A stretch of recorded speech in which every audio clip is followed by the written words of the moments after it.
শেখ হাসিনা ভারতকে সব দিয়েছিল দাবি করে লিবারেল ডেমোক্রেটিক পার্টির প্রেসিডেন্ট অবসরপ্রাপ্ত কর্নেল ডক্টর অলি আহমেদ বলেছেন, শহীদ রাষ্ট্রপতি জিয়াউর রহমানের হত্যাকাণ্ডে শেখ হাসিনা জড়িত ছিল। বুধবার বিকেলে চলমান রাজনৈতিক পরিস্থিতি নিয়ে এক জরুরি সংবাদ সম্মেলনে তিনি এসব কথা বলেন।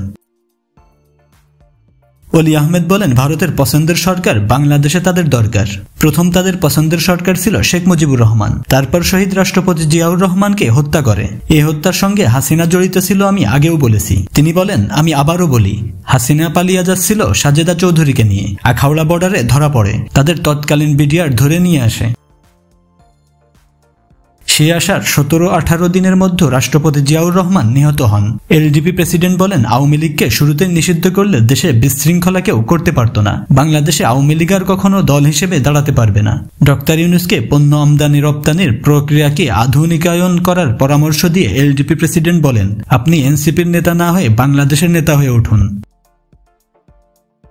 চট্টগ্রাম বন্দরের মাধ্যমে বিশেষ কোনো গোষ্ঠী যেন সুবিধা না পেয়ে এর মাধ্যমে বাংলাদেশ উপকৃত হতে পারে, সে ব্যবস্থা নিতে হবে। তিনি আরো বলেন, মানবিক করিডোরের ব্যাপারে এককভাবে সিদ্ধান্ত নিলে বুমেরাং হতে পারে। সবার সঙ্গে পরামর্শ করে সিদ্ধান্ত নিন। এছাড়াও বর্তমান অস্থিতিশীল রাজনৈতিক অবস্থা নিয়ে তিনি বলেন, কেউ মেয়র পদ পাওয়ার জন্য সাধারণ মানুষের পথ আটকাতে পারেন না।